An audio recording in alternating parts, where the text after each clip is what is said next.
Hello, everybody. Welcoming you to our webinar today. Our topic is sponsorship and mentoring, promising pathways towards migrant and refugee settlement, or is it the privatization of integration? What is the focus of our webinar? What can you expect in the next hour or so? With our webinar series, we aim at tackling entangled issues of migration and integration in a Canadian-German perspective. What we want to do is to highlight the chances of proactive migration governance, and therefore we need to know more about how things work.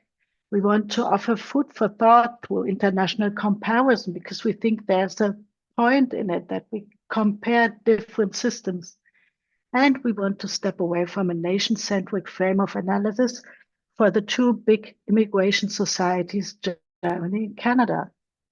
We had already some webinars. We did one in December last year on the governance of welcome, a next one in January on the Ukrainian refugees, and we now look on sponsorship models and mentoring programs.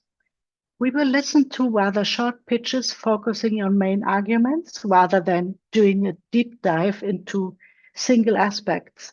So we aim at giving you an overview on the current debate. We have invited 8 brilliant, excellent speakers, which will give us insights into the salient points of the debate. This will take about 6 to 10 minutes for each speaker, and we hope that we can do that in time, so in around about 1 hour. A short introduction from my side, from our side of the project. What can we expect by contrasting two very different cases, Germany and Canada? So in Canada, sponsorship programs are a major approach to migrant and refugee integration since 1979. We see multiple programs that cover a high range of purposes. So sponsorship has been praised as a cornerstone of the Canadian success in migrant integration, but it is also a system with a highly selective access. So you have all forms of sponsorship for the pre-departure, for the matching, for the arrival, and you see it as one of the most important tools. For Germany, that is very different. We have sponsorship programs, but they focus much more on mentoring, for example, on mentoring tools. And sponsorship never took that central position in our integration policies. It rather worked as an add-on on general social policies for migrants and was not a featured approach for the majority of the migrants. So it's a totally different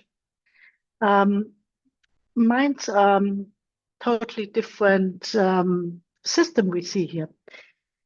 We have initiatives today, such as, for example, NEST, we will learn about that later on, which go hand in hand with philanthropic approaches. And we had many civil society actors supporting newcomers. Just think of the Syrian migration in 2015, or now also with the Ukrainian refugees, where people were just volunteering to host people at their places, for example. So our speakers, there's a lot which has been done without being named as sponsorship, but is sponsorship as well. Our speakers will show for whom the sponsorship programs work well, what the impact on social cohesion is, so more the community perspective, and which networking effects they may show. We will learn about the profiles of the sponsors, who are the sponsors, and we will learn about the flexibility of pathways, which pathway is working for who. We reflect on the role of bureaucracy and responsibility in the process, and we look on the personal benefit for the individual. So it goes from community sponsorship, where we have groups of people helping other people.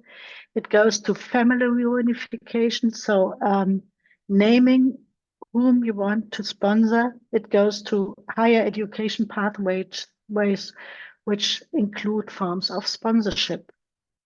And we have, of course, invited brilliant speakers. We have other associations working on sponsorship also. I want to mention the Share Network in Europe, for example, But we have today speakers, brilliant speakers. We have Phil Triadafilopoulos from the University of Toronto at the Monk School for Political Sciences in Canada. We have Professor Thomas Soehl at McGill University, also in Canada. We have Lukas Troetzer from Pathways International University of Ottawa in Canada. We have Dr. Tihomir Sabchev, who is from Tilburg University in the Netherlands. They are all experts, and I'm very, very pleased to have them here. We have Lisa Marie Veyhl from the Robert-Bosch Foundation in Germany. We have Florian Tissot, and he's at the Federal Office for Migration and Refugees in Nuremberg. We have Dr. Janis Jacobsen at the German Center for Migration and Integration, Center for Integration and Migration Research, DeZIM in Germany. And we have Alexandra David and Judith Terstreb from the Institute for Work and Technology in Germany. We are very pleased to have those speakers here for the next hour. And we will stop, as I promised you, we will stop our recording after the presentations. The chat function is always open for your comments, for your reading tips, and all sorts of things you want to say. Thank you so much. I'm looking forward. I'm handing over to Phil as our first speaker. Phil, please. Thank you so much. See you in a moment. Floor is yours, Phil, please. Hey. Excuse me, I just stopped this one. I wish you a very good webinar in the next 50 minutes. And we have time for discussion afterwards. We will record what the speakers say, but not the discussion. So please feel free to ask questions in the chat and to come up with your comments later. Phil, please go ahead. Thank you very much. Thank you, Felicitas, and thanks, Anne, for helping to organize this event. And I'm very happy to be a part of it. I think my main point is reflected in the title of my presentation: Refugee Resettlement and Private Sponsorship, an Underutilized Resource. I'll go in a few steps. So first, I'll spell out the argument a little bit more, give a very brief overview of the Canadian approach, and I assume that many of you are quite familiar with it, so I'm not going to dwell on it too long. Say a little bit about integration outcomes and private sponsorship in Canada. Spoiler alert, they're pretty good. And then talk about some limitations of private sponsorship as I see them in Canada, focusing on the question of additionality. Ideally, private sponsorship will add to the share of resettled refugees. Unfortunately, in Canada, private sponsorship is in many respects replacing government-assisted resettlement, and that's a bad thing. That's easy enough to address. And in Germany, apologies to any German colleagues who might think this is too rough, but I think the main critique is that it's just frustratingly modest. I mean, such an important country, such a large country, such a high capacity country should be able to do more. I know these are still new programs, barely out of the pilot stage, but come on, we can do better than this. And then conclude by wrapping things up and just saying, I for one, just don't get, perhaps because I'm in North America, I'm a North American, I don't really get involved in these debates about the welfare state in Western Europe. I think this argument about privatization and private sponsorship is misplaced, frankly. It's just not very persuasive, and that'd be the end of it. So what do I mean by harnessing private sponsorship, harnessing humanitarianism? Well, it's pretty straightforward. Most industrialized democracies, probably all of them, I hope you don't live in an industrialized democracy that doesn't have a share of citizens who are willing to do more than the average person to help strangers in need. So the average person is a statistical figment of our imagination or our science. We know that when polled, most people, the average person, isn't all that interested in helping strangers, asylum seekers, refugees, but some subset of those surveyed is, and this is quite interesting and surprising, and it tends to hover, depending on the country, from roughly 15% upwards of 30–40%. So in Canada, in a recent poll, not that recent, a few years ago, 4 in 10 Canadians, 41%, support accepting more refugees from anywhere in the world, suggesting an overall willingness to assist asylum seekers. Now, that same poll pointed out that Canadians seem to be especially interested in helping Ukrainians and less interested in helping, say, refugees from Afghanistan. But even those groups that are less appealing still score quite highly, well over 30%, close to 40%. So on average, it's 41%.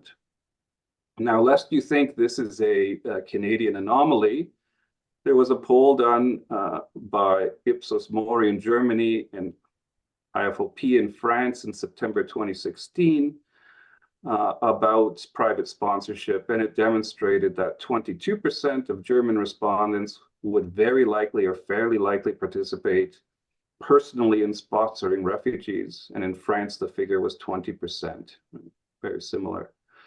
Sponsorship advocates say the very likely camp is still amounts to millions of people, that's the important point, willing to directly support a refugee. So my point is there's untapped humanitarian potential in most liberal democratic states, and private sponsorship is a tool through which this hitherto underutilized humanitarian potential can be mobilized to assist refugees. So a little bit about the Canadian approach.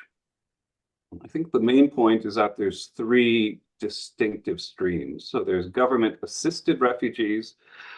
These are people who have been assessed by the UNHCR to meet the definition of a refugee as set out in the Refugee Convention, and whose initial resettlement in Canada is entirely supported by the Government of Canada for up to 1 year. And by support, I mean housing, food, clothing, assistance with employment, assistance finding, help in improving language skills, etc. On the other side, we have privately sponsored refugees. So the private regime has a couple of different parts. You can work through sponsorship agreement holders or through groups of 5. So sponsorship agreement holders are organizations that have a signed agreement with the Canadian government to sponsor a refugee or refugees, or to assist other sponsoring groups and individuals with their applications. So these sponsorship agreement holders often include religious institutions, faith organizations, universities, sometimes non-governmental associations, etc. So civil society groups. And sponsorship agreement holders are responsible for the refugee for 1 year, in mirroring the government-assisted refugees. The Group of 5 program allows any 5 or more Canadian citizens or permanent residents to sponsor refugees. They have to demonstrate that they've met certain requirements, financial requirements, and others, in order to fulfill their responsibilities. And they do so, again, for 1 year. The final program is a kind of hybrid, the Blended Visa Office Referrals Program. Here, UNHCR identified convention refugees are matched for resettlement with private sponsors in Canada. The government and the private sponsors split financial responsibility for resettlement. And the last point I want to make is that all resettled refugees, whether coming through the government-assisted program, the privately sponsored programs, or the blended visa program, all receive permanent resident status when they enter Canada. So what about integration outcomes? Generally positive, and that's for privately sponsored refugees. So Statistics Canada has a report that you can find. I have the sources at the bottom of the slide. They have a report on the long-term economic outcomes of private refugee sponsorship, and this is a quote from the report. Privately sponsored refugees had higher employment rates and earnings than government-assisted refugees, particularly during the initial settlement period, after taking into account differences in education, official language ability, and other observed socio-demographic characteristics. The privately sponsored refugees' advantage was particularly noticeable among less educated refugees. So you might ask, why is this? And scholars have pointed out a few potential mechanisms. For example, the links forged between sponsors and refugees facilitate access to the wider community. Relationships forged over the course of the sponsorship period, that 1 year, tend to endure. And this enables the provision of assistance in subsequent years. If you strike a friendship with someone and the official year limit comes to an end, chances are you're not just going to drop them like a hot potato and go off to the next person to help. You've established a relationship, and both of you will likely benefit from that relationship moving forward. And in relevant cases, especially among sponsorship agreement holders, co-ethnic networks facilitate labor market integration and other forms of integration. So there's much more to be said. This is barely even a snapshot, but the general consensus position is that private sponsorship leads to good integration outcomes. What are the limitations of private sponsorship? Looking at Canada first. This is the point about additionality. So this comes from a really nice report comparing Canadian and German approaches, a working paper from the Canada Excellence Research Chair in Migration at Toronto Metropolitan University by Vanessa Pohlmann and Helge Schwiertz. They say the following: the additionality of private sponsorship should be secured, even though it is questionable whether it is even still a feature in the Canadian policy. Currently, it is almost 2/3 of resettled refugees who access Canada through private sponsorship, and the government is including them in the overall refugees and protected persons quota of its immigration plan. In other words, sponsored refugee levels have increased, and at the same time, government-assisted refugee resettlement has decreased. So the government is abdicating its responsibilities. The humanitarian impulse behind private sponsorship should supplement and complement and not replace government assistance. What about Germany? Again, apologies in advance. Perhaps my information is outdated, or this is just too critical, but this is how I feel, and why not be transparent? The problem with the German approach is that it's frustratingly modest. It's still stuck at very low numbers, despite significant interest among individuals and groups to pursue community sponsorship. The most recent information I could find was that as of some years ago, 2018-19, Germany had roughly 10,000, a little bit more than 10,000 resettlement slots, only 500 of which were set aside for private sponsorship, for community sponsorship. Now, it could be that this number is much larger in 2024, and I'd be really pleased to hear that. If it isn't, I think we're justified in asking why, and more importantly, in demanding more. Canada's population is less than half of Germany's, and yet in 2019, 30,087 refugees were resettled in Canada, 64% of which came through private sponsorship. That's over 19,000 people. And so, with respect, Germany can and should expand its resettlement and private sponsorship programs. There's no reason I can see why it shouldn't. So, to conclude,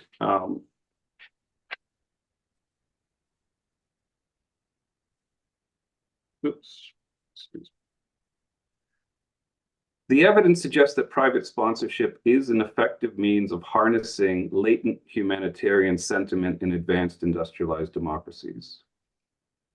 It's also a means of facilitating positive integration outcomes for reasons that should be obvious.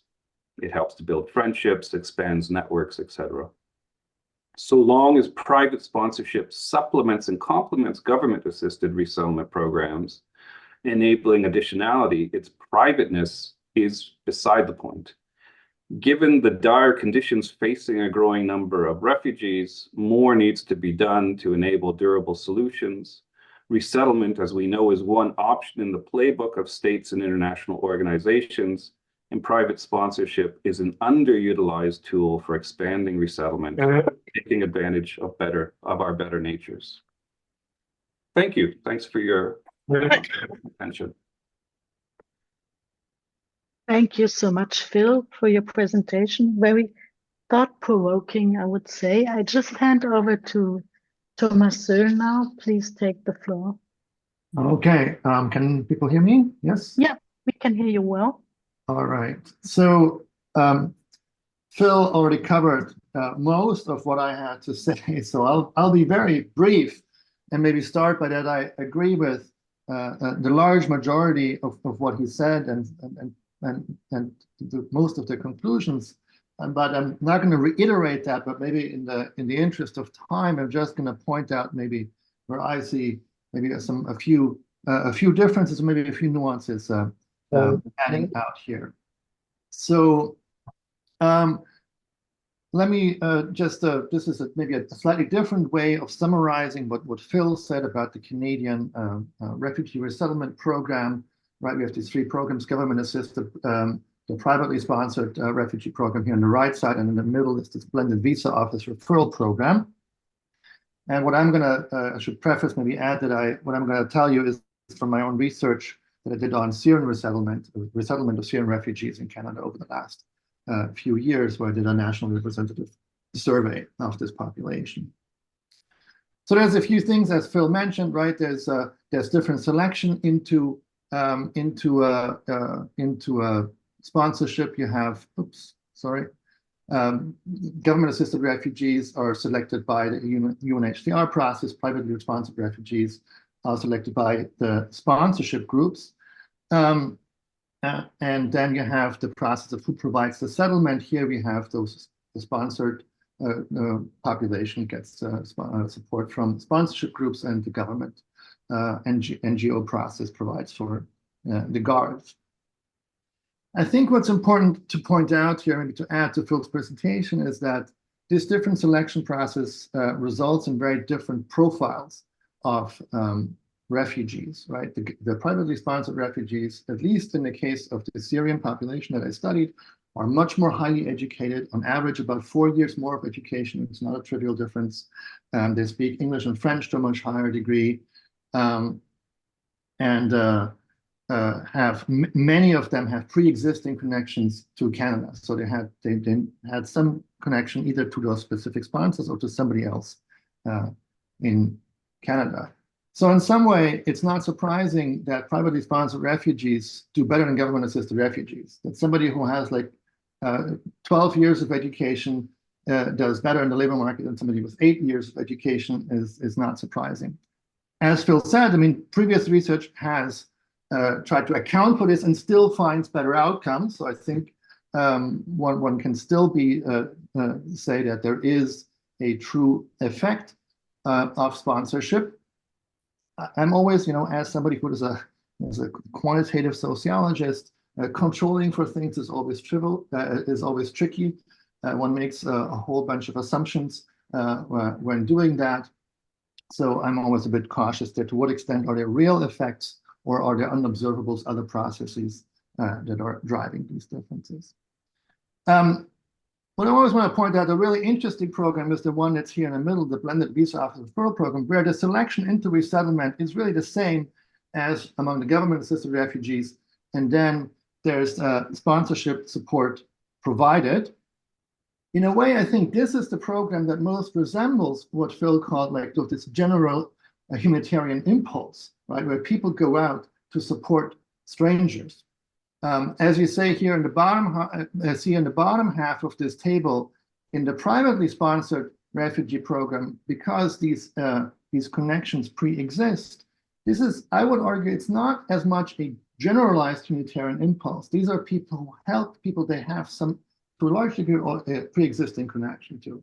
And we can speak to this with the data we collected, right? Among the privately sponsored refugees, a large share were of the same religion. A relatively small share of the sponsors are actually born in Canada. So most of these are fellow migrants of some sort.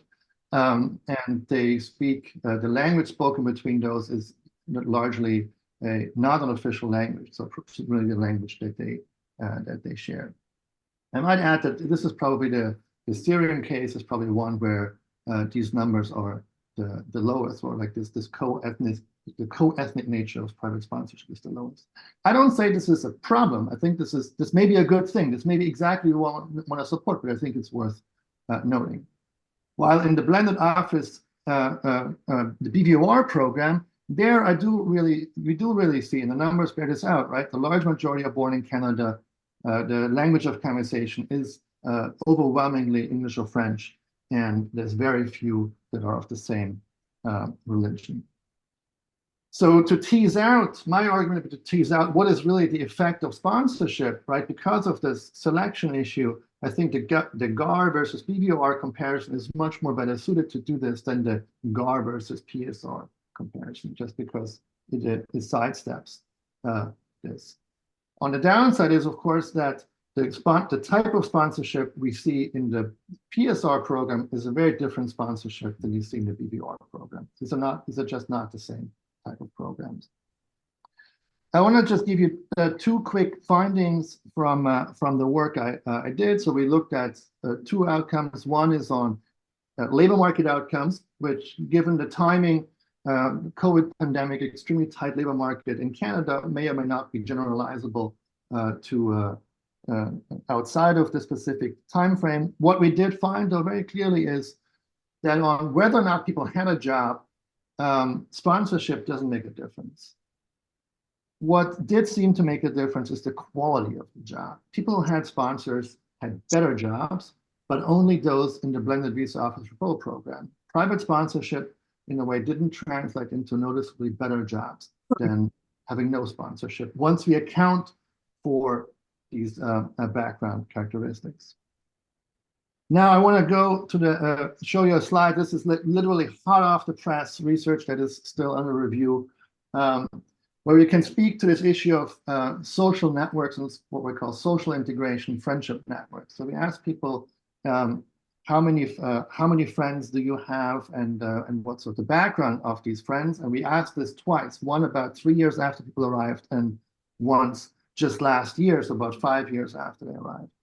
And what basically the short message is that it really, again, is only this what I call sponsorship of strangers, the BVOR program, which is relatively small in Canada, that really translates into noticeably different friendship networks. So these people have, in the first wave, they have more friends. They have an extra friend. And that extra friend on average speaks English or French. So this is exactly what we would expect by this process. Maybe the not so good news is that indeed they do drop those friends. So unfortunately, unlike what Phil suspected, is that people don't drop them after the sponsorship period. This seems to be, maybe not directly after, but like over time, these ties don't seem to last. And we seem to see a kind of reversion to the general friendship networks that we have, even among those without sponsorship. Again, I don't think this speaks that this says we shouldn't expand. I think I'm in the conclusions. I still fully support what Phil said. I think there's many good reasons to think one should expand these programs. My understanding is, and maybe others on the panel can speak to this, that the Canadian government has tried quite hard to expand the BVOR program, which really is this, supports this generalized humanitarian impulse, but hasn't been terribly successful at doing so. I don't know. I haven't studied what might be the roadblocks for this or not. I certainly think, this is a very successful program. It does translate into larger and more diverse social networks, especially in this critical early phase of integration. I think I'm not too bothered by the fact that these friendships disappear in a way. I think they still can be incredibly valuable early on when you arrive as a newcomer in a strange place. To have this extra support, I think it's hard to overestimate how important that is. And it does translate into better employment outcomes. And we can very, very robustly say that. Maybe on the Germany-Canada comparison, something that I'm just beginning to think about. I guess one thing to keep in mind, I think, is that, right, you don't have, Germany has a much, much larger asylum seeker migration, right? These are people who just show up, and the numbers are just, certainly in the case of the Syrian refugees, are just astonishing, right? Around 1 million people. While Canada, like, as with all migration policy, generally has a fairly selective approach, only resettles a select number of people. So I think that the background context here is quite different. But I do agree, right? One can see that the sponsorship can make a big difference. Okay. Thank you so much, Thomas, for your presentation. I think you have have an important point about the size of refugees arriving to Germany in the different systems. But I hand over directly to our next speaker, Lukas Troetzer, please, because we are already running out of time, really. Lukas, please take the floor. Also for the kind introduction earlier, and thank you so much to the other panelists for a lot of food for thought. So I'm delighted to join the panel today, especially because it's a German-Canadian online event. I am a German citizen based in Germany, and as Felicitas mentioned, I am the Director of Europe at Pathways International, an organization focused on reforming the global system of safe and legal routes by growing pathways to protection and opportunity for refugees and migrants. And for our work at Pathways International, Canada's global leadership on sponsorship and protection pathways is absolutely critical. Together with the Canadian government, the UNHCR, and also a few philanthropy partners, including the Robert-Bosch-Stiftung, and Lisa is on the call today, we are a lead partner in the Global Refugee Sponsorship Initiative. Inspired by Canada's 40-year history of sponsorship, the GRSI became operationally active in 2017 with the purpose of working with countries around the world to assist in the creation and development of new community sponsorship programs through sharing Canada's history and experience with private sponsorship and using this to support the creation of new programs that countries design to meet their own unique needs. And that's really important, really meeting the own unique needs of the countries.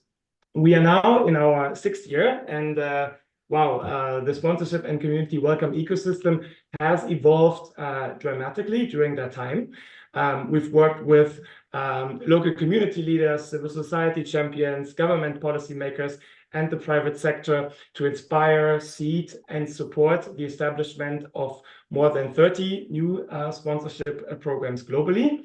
And based on this experience, I would like to highlight 2 main points in my presentation today. The first point is really summarizing the benefits of sponsorship in general. And then the second point is highlighting sponsorship as a multi-purpose, versatile tool. So let me start with the benefits of sponsorship. At Pathways International, we believe in sponsorship's potential to shift the power dynamic between the state and local communities, giving agency to both local communities and newcomers, and also building the capacity to welcome and thereby accelerating the journey to independence and self-reliance for refugees. Consequently, I think we can identify 3 main potential or existing benefits of sponsorship programs. 1, they increase the spaces available for people in need of protection. Number 2, they ensure that newcomers receive a warm and supportive welcome. and they improve integration outcomes. This has been raised in the 2 previous presentations as well. And number 3, critically, these programs promote welcoming and inclusive societies, bringing neighbors together across partisan and other divides, and thereby these programs improve the broader political and social narrative about refugees and other newcomers. In this context, please allow me to make one comment on the critical voices mentioned in the abstract for this event, who see some of the programs as a form of privatization of settlement and integration. I totally understand where this is coming from, and I think a debate about this is absolutely critical. But I would like to add that we can also see the sponsorship approach as an approach that offers an empowering and humanizing alternative to the highly managed refugee protection system. So state-led settlement services, for instance, for resettled refugees, are usually highly managed, tend to be one size fits all, and some of these programs even separate refugee newcomers from local communities. So in comparison, sponsorship has the potential to provide refugees with an active participation with sponsors, resulting in settlement that is, at least in an ideal scenario, tailored really for people's needs and that really respects their agency. As mentioned earlier, a second point I would like to highlight is the flexibility of sponsorship to support speed, scale, and sustainability. We see sponsorship really as a multi-purpose, versatile tool that can be deployed in different ways. First way, community sponsorship offers wraparound integration and welcome support. We've heard that sponsorship programs empower groups of everyday citizens to lead in welcoming refugees as new neighbors. Citizens form groups and assume responsibility for the reception and integration. They commit to providing emotional, financial, and integration support for a designated period of time. And since 2021, we've really seen a groundswell of community welcome for refugees, with over 700,000 refugees welcomed and supported by communities, including through emergency programs that have been established for Ukrainians, Afghans, and other individuals in need of protection. And these programs, of course, come on top of thousands of Ukrainians welcomed by Europeans through sponsorship-like arrangements, for instance, via the Safe Home initiative. So these numbers really illustrate the scale of the opportunity to leverage the welcoming capacity of communities. And in this context, I think it's really important when I say sponsorship-like arrangements. I think this is really important if we compare Germany and Canada. Thomas mentioned this earlier.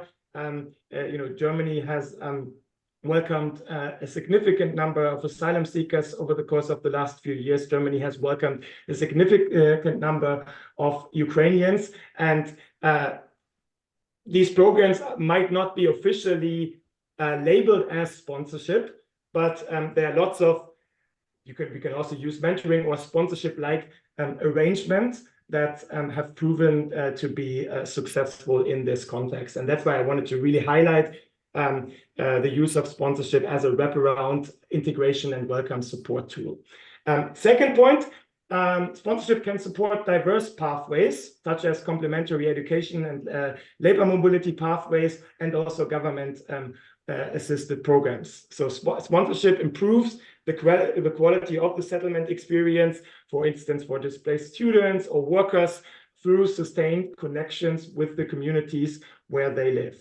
Really promoting this collaboration amongst all stakeholders engaged in the pathway and ensuring a durable welcome, thanks to the meaningful engagement by and communication with the local community. So this link turns newcomers into community members by offering them opportunities to socialize and feel they belong.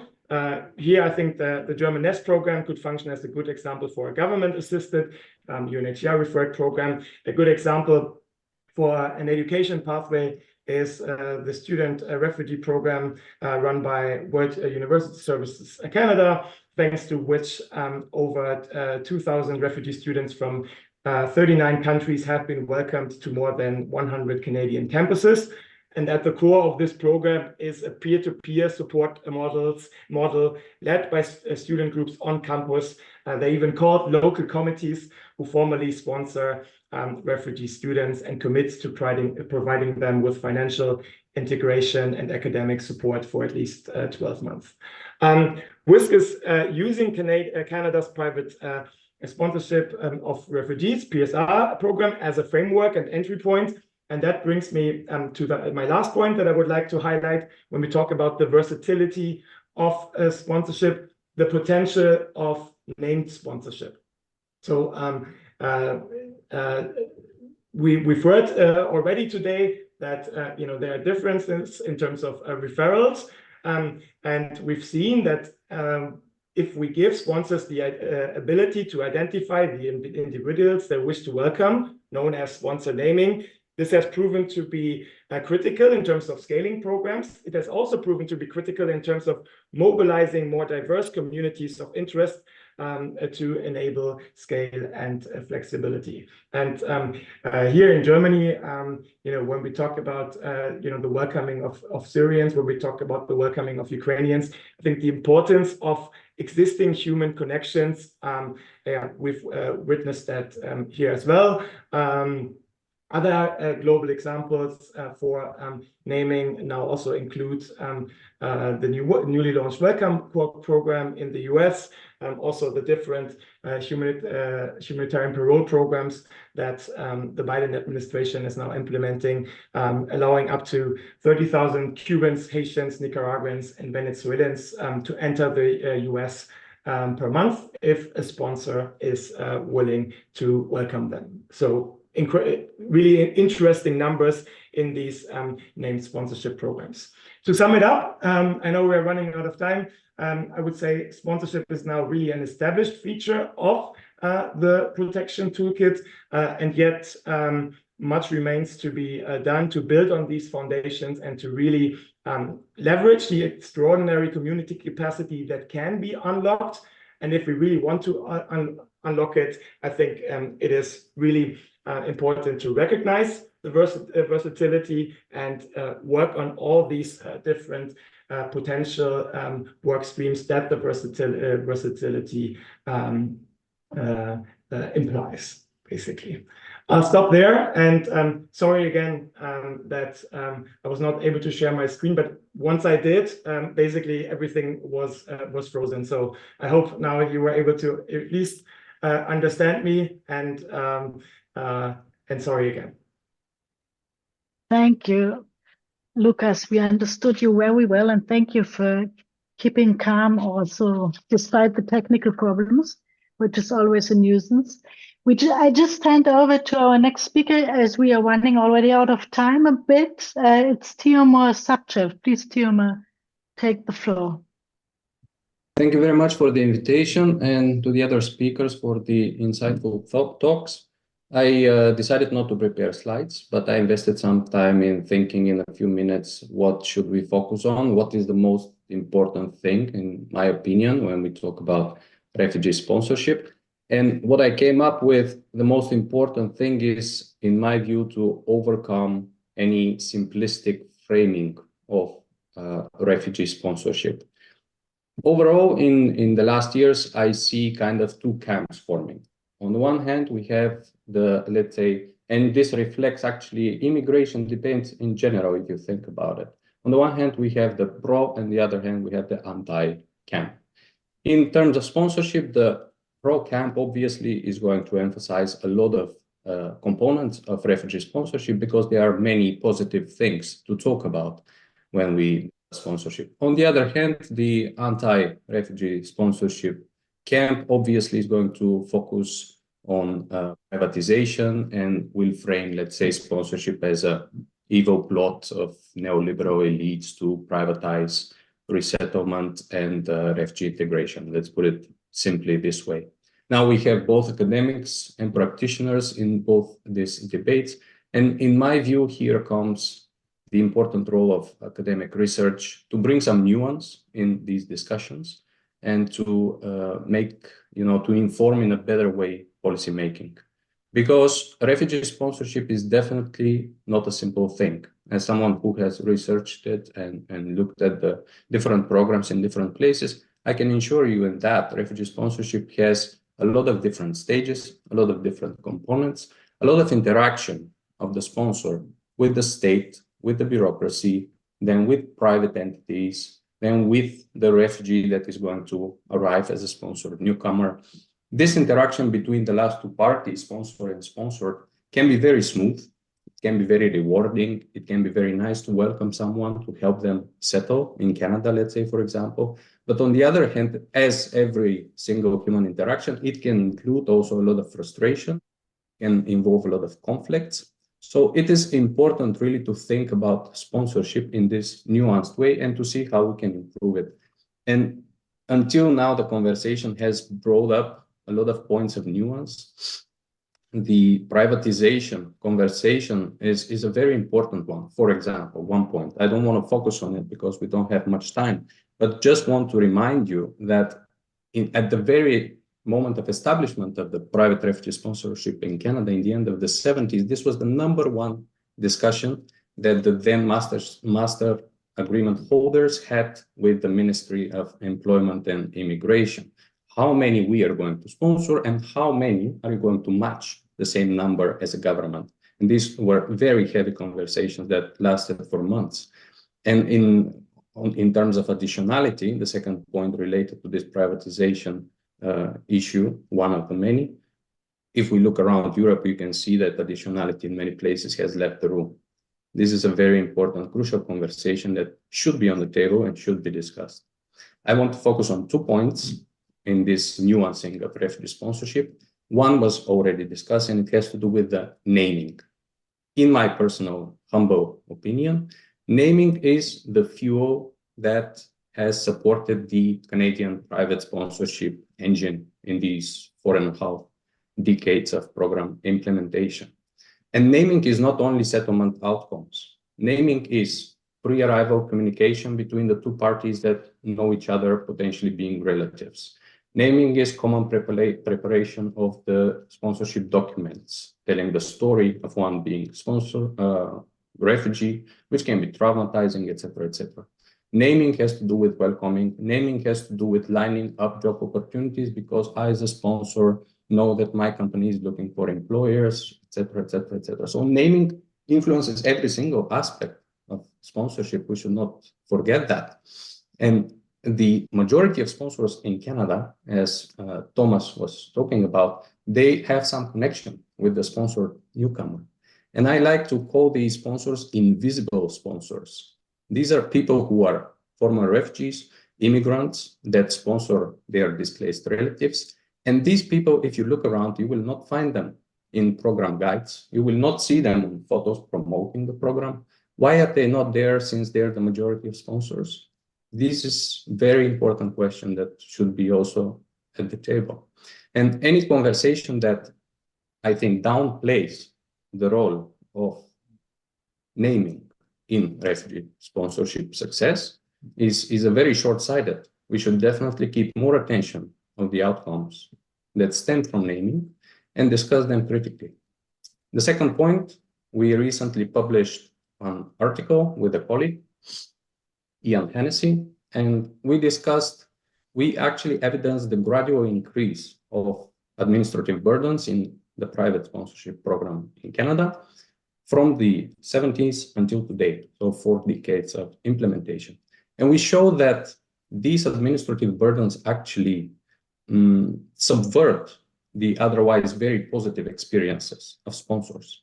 And even more importantly, they impact the different groups of sponsors differentially.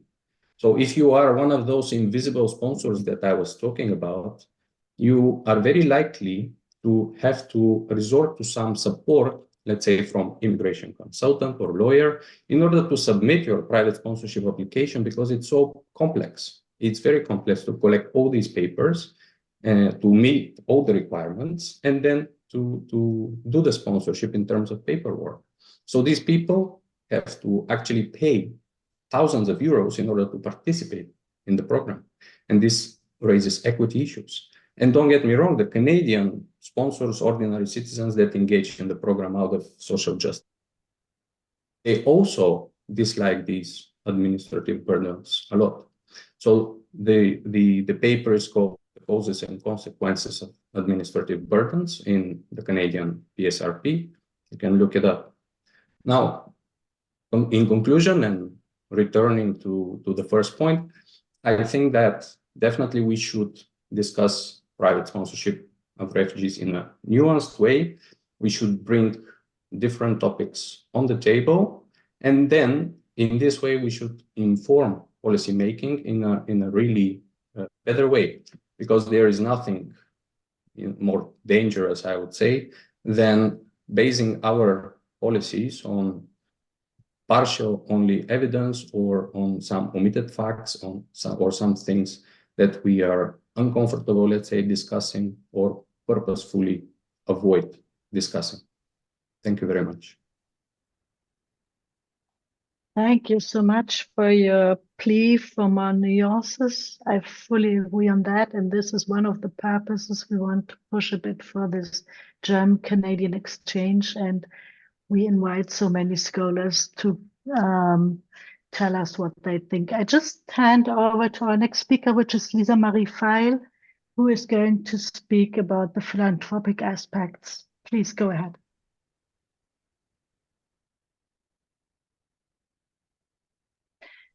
Can Could you see please my put on full screen, if you, right? Yes. Thank you. We can see it anyway. Okay. Now it's Perfect. Perfect. So thanks a lot for the invitation. I'm speaking here today instead of my colleague Hannes Einsborn, and I think already a lot is said, so I promise that my comment will be short. I was asked to present our activities as Robert-Bosch Foundation in the topic of community sponsorship, and you will realize that it's closely related to Pathway International and to Lukas' work. Lukas, you already said a lot about the program, so I think I can skip later a bit. And at the end, I want to give some comments on our approach. Community sponsorship is in our foundation a nexus topic in our global issues support area, because we have two topics which are concerned with community sponsorship. It's the topic migration and immigration society, where I work for. Our migration topic focus on future issues of migrant and refugee protection, and my immigration society team and topic focuses on municipal action and supports cross-sectoral alliances in developing strategies for integration and inclusion. And community sponsorship is it's a joint funding of the two topics, and the topic builds a bridge between social inclusion in the municipality and to the contribution to a better international protection system. So this is one really important point why we are so interested in this topic. We support community sponsorship with 3 areas, and our key partner is Pathway International. So Lukas, you already told us a lot about the Global Refugees Sponsorship Initiative. It's multi-sectoral and encourages and supports community sponsorship around the world in around 20 countries and really on different levels. This is what is also quite important for us.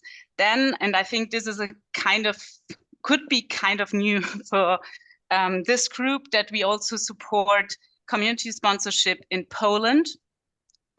We have different pilot community sponsorship initiatives and also empower refugee choice regarding integration and resettlement options. And we also want to kind of foster new communities of practice in Europe in this area. And last but not least, at the end of last year, we contribute to a global fund for community sponsorship, which especially support low-income countries and also the broad civil society engagement and not just parts of it. So we already are on my last slide, so I promise you that I'm fast. For us as Robert Bosch Foundation, it's really important to have this, with our funding, this international perspectives on community sponsorship with different characteristics of community sponsorship and also the flexibility in it. And with the funding we do in Poland, the deep dive to a country in Middle Eastern Europe, because we are quite interested in this area. We think that these are laboratories of immigration societies right now. Then second one, for us, it's really important to act in cooperations and networks in this topic, and also with other private and public funding partners. I think this is also quite special in this field. And my last point is state versus civil society. We all know that it's generally difficult relationship in the field of migration and integration in between these two sectors. And we as a foundation, we want to support innovative solutions which can contribute to a system change as a kind of add-on. And in our opinion, community sponsorship is really, can be seen as a exemplary innovative solution. And because of that, we are so keen to be part of this topic. So this was my short and fast comment. Lisa, thank you so much for your insights. And I guess there are many more of such initiatives. I was mentioning the share network in Europe also, which is driven by the churches a bit more, which does interesting work in that direction too. But I hand over now to Mr. Florian Tissot, and he is speaking about the German NEST program. And I'm very happy to hear from you what you think. You did an evaluation of the program. Please go ahead. So hello everyone, I hope you can hear me. Yes, I'm Florian Tissot. We can see and hear you. Perfect. So I'm a sociologist, research associate at the Research Center of the Federal Office for Migration and Refugees in Germany, Nuremberg. And I had the privilege to co-author the evaluation of the community sponsorship program Neustart in Team, which was already mentioned a few times today. So I just want to start with briefly mentions what we are talking about. And Theo, what you said was like a melody to my ears, so to be a bit precise and just to clearly define what's the program. So this program is part of the German Federal Resettlement Program in collaboration with the civil society. And the admitted person received a residency permit according to the German law, which means that the refugees are granted access upon arrival to the, so to speak, full package of the German welfare state provisions, namely health insurance, language, court, citizenship benefits, and etc., etc. And you can see a timeline of the program. What is going to be important for my presentation is that the sponsors need to find and finance an accommodation for the refugees, as well as offering them settlement and integration support for a period of 1 year. First point. Second point, the NEST program is a program based on the stranger-based model. That means that there is a matching process where the federal office pairs the refugee with the sponsors, and there is no naming process available in the program, which is closer to the Canadian B4 visa program, if I'm not misleading. You can see during the pilot phase that we evaluated, 139 refugees arrived through the program. And we can say it is in the same range as what other European countries experimented and while they were implementing similar program. I'm thinking of France, Ireland, Belgium, Spain, or the UK. I want to, in the few minutes more to guide you through some results of our evaluations for our discussion. First, maybe to speak about a little bit more of who are these sponsors in this sponsor a stranger model program, so without the naming. So the sponsors are predominantly female, relatively older people, German nationals with a previous experience in volunteering for refugees, and also active in a faith-based organization in their majority, for the majority of them. In the evaluation, I think the main point is to see that we identify the high barriers to participating, which explain the limited interest shown and the selectivity of those involved. So first, raising the financial means is a barrier for the sponsors, and then finding the accommodation is also a barrier for the sponsors. On the top of that, especially where it's they are facing a tight housing markets in Germany. And another point is the long-term and substantial commitment that they have to give, because it's a program from the beginning of the recruitment until the end of the first year of support.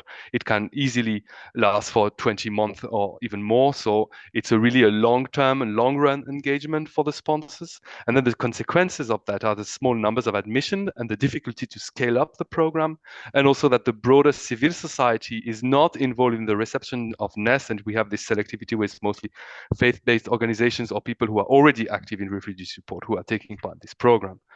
Nevertheless, and this is the key point of our evaluation, we found out that the program has a big potential.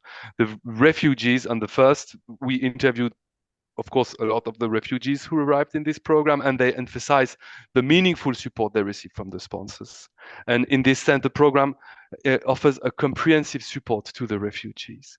They underlined especially the provision of an accommodation, the quick orientation at the place of arrival, and the immediate contact with the local population. On the top of that, they welcome the support that the sponsors gave them when it comes to access the welfare state provisions and the different institutions which ones need in order to live in today's 24 Germany, which is the administrative procedures, the paperwork with the immigration office, the help with opening a bank account, getting a phone, the first visits to the doctors, the access to the language course, the access to the daycare facilities for the children, or to further education. So this is what the refugees told us. The sponsors also highlight the benefit of an engagement in a group. In Germany, it's a minimum of 4 people who have to engage, and the commitment to the refugee with a long-term perspective of stay in Germany, and the direct and individual visible result that they can see. So the quality of the program is its strongest argument, which is what we found in our evaluation, as it offers a comprehensive support to the refugees arriving in Germany, and second, it promotes the social engagement and volunteers. Research in other countries, such as England or Canada, shows that satisfied sponsors are a great asset for the further development of community sponsorship program, as some sponsors may choose to repeat the experience with other refugees, or they may act as ambassador for the program in order to convince other people to participate. So this was really a quick summarize of our results. Now I would like to a bit broaden the perspective, or leave you with a few open questions so you can continue to think about it. So maybe first the recommendations which are in our report. I forgot to tell you that the report has been published in German. You can find it on the website of the Federal Office for Migration and Refugees, and we are right now translating it, and we will publish a translated version in English during the current of this spring. So to lower the barriers to participation in the program in order to attract more sponsors and to increase the diversity, or to diversify the sponsorship groups, by reducing the financial contribution, which has already been partially implemented, to approach and activate local authorities or other institutional partners in order to reduce the burden of the sponsors. What we found is that oftentimes institutional institutional or organization were supporting or helping the sponsors, and third, to ask for a greater involvement of the civil society contact point, which is an organization which was created especially for this program in order to find and sponsor housing. And to let you with an open question a bit, is it a zero-sum game between the sheer amount of arrivals and the intensity of the support? You can see a tension here between the intensity of commitment required of sponsors and the potential for scaling up the program. And with a high requirement for sponsors, the support is comprehensive for the refugee. This is a very specific program, but the program tends to remain small inside. On the other hand, if we lower the requirement, makes the program less challenging to take part in, but we already mentioned it before, then the question is, what is this program then specific? Because we heard it in Germany, there are a lot of buddy sponsor other types of program, and then Nest would kind of lose its specificity. So this is a bit this tension that we are dealing with. And now that we finished, this is my last slide for today. We finished with this. We published our evaluation of the Nest program. We continue with the evaluation of the German resettlement program as a whole. Me and colleagues, and I put this slide, I'm not going to read it, it's just for you. If you're interested, you can see a bit what are our research questions, what are we going to do in this program, which is also going to focus on Nest, because Nest is part of the resettlement program, that is obviously a very small part of it. And on that note, thank you for your attention, and I'm done. Thank you for your presentation, Florian. Am I right that the number is about 500 cases you had? That's what Phil was saying. I was seeing that in your content. This was the objective at the beginning of the. This was the objective of the beginning of the program, and then due to the COVID-19 pandemic and also the arrival of the Ukrainian refugees. And I mentioned the barriers too. So the program just took off in 2019, as far as I know, right? So keep that exactly. in mind, it's a pilot program. Yeah, you can see it in my slide. Yes. And our next speaker is Janis Jacobsen. Please, Janis, go ahead. Yes, thank you very much. Just quickly share my screen. Apparently, Zoom is not recognizing PowerPoint, so I'm having similar technical issues. Let me just quickly check whether I can get rid of these. Now it's recognizing PowerPoint. Very nice. So let me know if you cannot see anything. Otherwise, I will. We can see it. It's perfect now. It's full screen. We can see you. Thank you very much. Perfect. All right. So very interestingly, because today now I'm going to present a project which I carried out a couple of years back together with Martin Kroh and Simon Kühne. So some of the colleagues that are now at University Bielefeld, with whom the BAMF is going to evaluate the resettlement program. So this is also a very nice connection to the talk given like a couple of minutes ago. So in my talk today, I'm not going to focus on the resettlement program, but on mentoring relationships at eye level. And here, this was a project funded by the Leibniz Society and carried out at the German Institute for Economic Research together with the Institute for Employment Research. And what we did is we used the IABIM Observed Survey of Refugees, which was a large-scale panel study on refugees arriving in Germany between 2013 and 2017. This was launched in 2016, and in 2017, we implemented a randomized controlled trial. So in the 2017 survey, we asked refugees that participated in this panel study whether they want to participate in a social startup call to start with a friend that aims at initiating so-called at eye level interactions between refugees, so the mentees and locals called mentors hereafter. And when they said yes, we randomly allocated, so either into the treatment, so they could participate and start with a friend, or they could not, and then we just told them it's already full. And then in 2018, so after 1 year, we could then evaluate whether treatment and control groups, so those that participated in this mentoring relationship, differed on a diverse set of integration outcomes compared to those that did not participate in such a mentoring relationship. And here I've structured the different outcomes according to Ager and Strang and their quite famous framework of integration. And when we take a look at the facilitators, what we find is that the language proficiency increases for those that participate in such mentoring relationships. We'll also see that they spend more time with Germans, so they're basically increasing their social network within Germany. It's more diverse. They also participate in a way more diverse set of leisure activities. However, what we do not find is that they increasingly participate in language courses. I mean, this can also be due to the fact that they're already part of this Start with a Friend project, which well, we will see this on the next slide, is already helping them with increasing their language level. However, when we take a look at markers and means and rather structural elements of integration, we do not find any facilitation in terms of finding employment on the German labor market. Quite interestingly, we also do not find any positive effects in terms of return to education or starting new pathways of education. And this is, I think, in so far noteworthy because I think, in contrast also to Canada, but to many other countries, the German labor market is quite highly regulated, and many of the credentials refugees bring to Germany have to be recognized, and in most of the cases, refugees have to do some kind of retraining to get their credentials fully recognized in Germany and then actually find proper employment. So we were quite, and this is actually quite crucial to know for refugees, right? And so we were quite surprised that we did not find any effect in this regard as well. And also, quite surprisingly, we did not find a general increase in general life satisfaction. However, we found that refugees were more likely to be satisfied with their housing situation. This also relates to the increasing of the social network, I would say, because when the refugees then found private housing through their social network. When we turn the perspective and now we look at the mentors that participated in this mentoring relationship, and first of all, we take a look at the mentors' motivations they reported to us.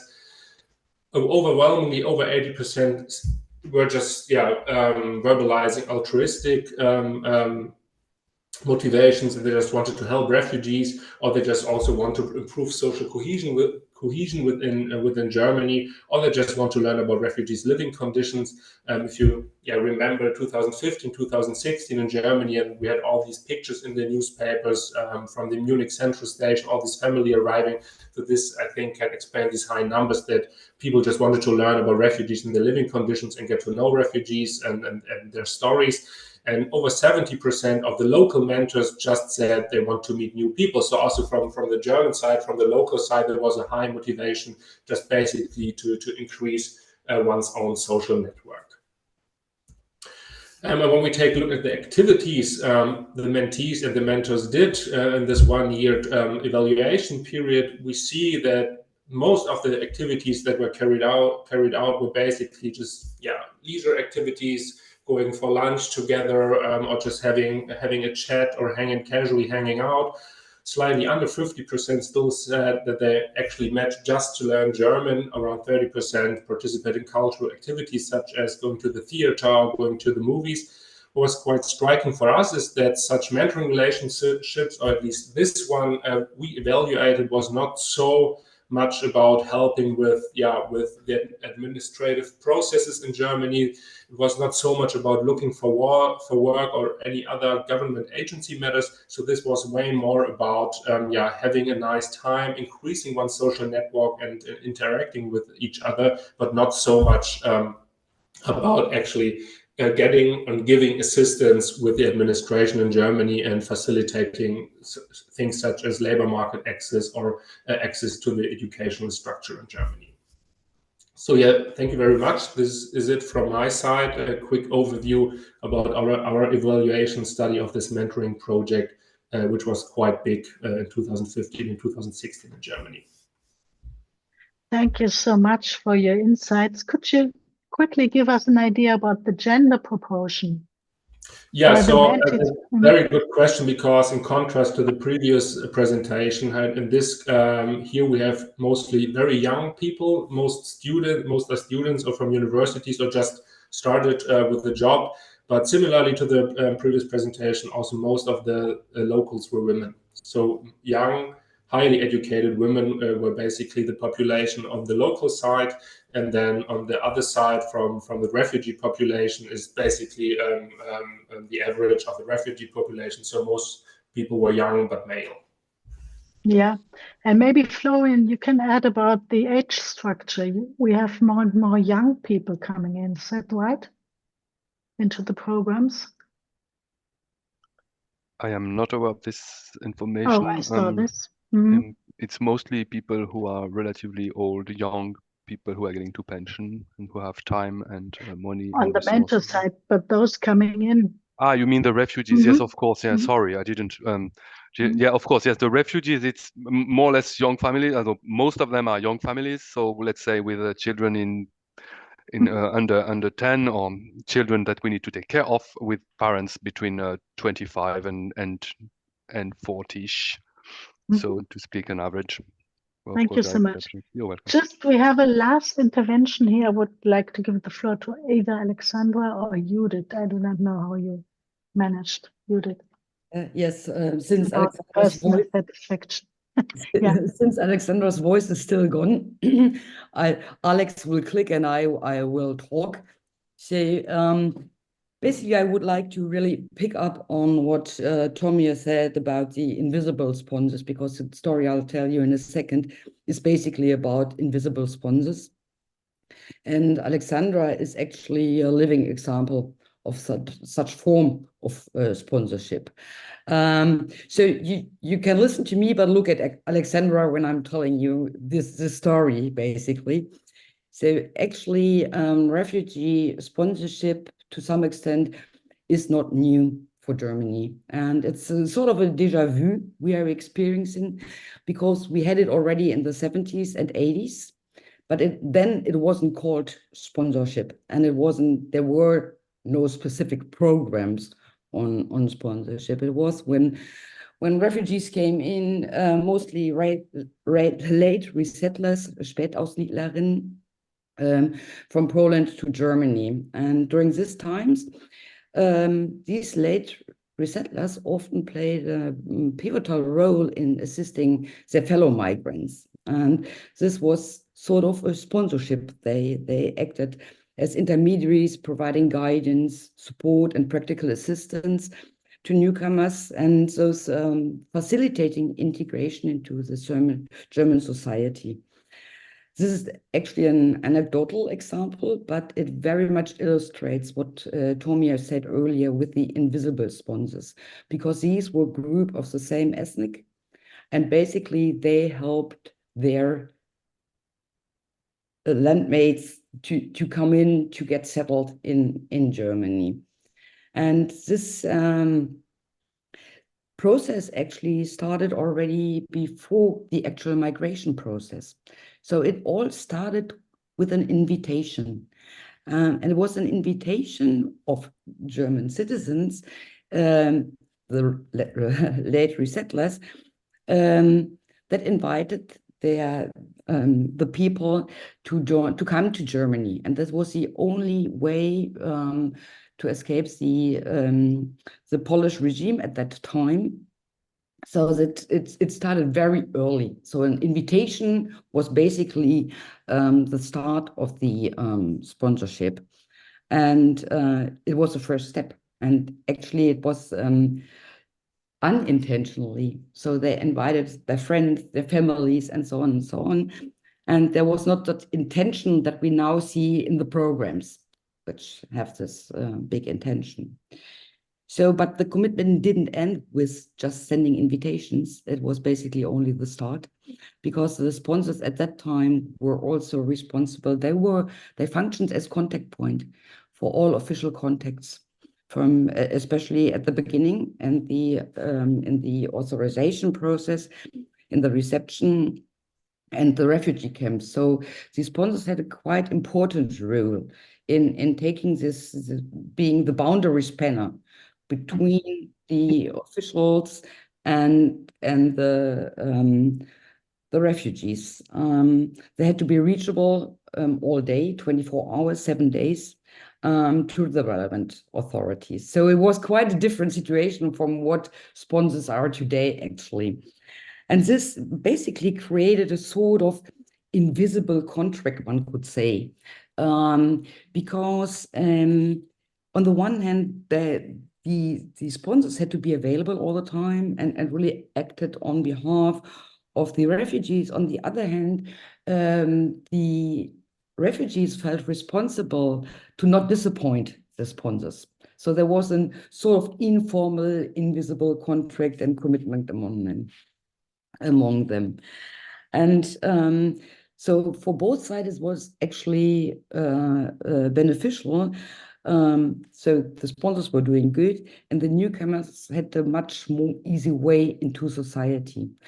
And I think one of the core points why nowadays when we speak about Polish refugees, we speak about the invisible migrants, because it were exactly these informal sponsorships, relationships that made the difference. So it didn't become public that there was some sort of sponsorship, and I think this was very specific. And so therefore, thanks, Tihomir, for introducing the invisible sponsor and the invisible sponsorship.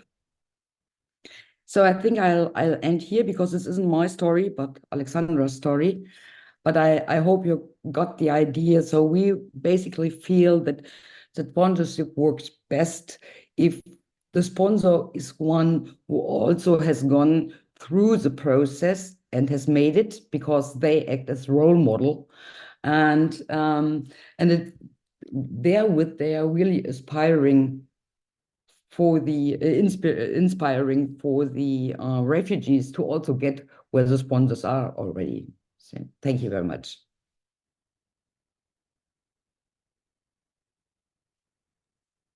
Thank you so much, Judith and Alexandra.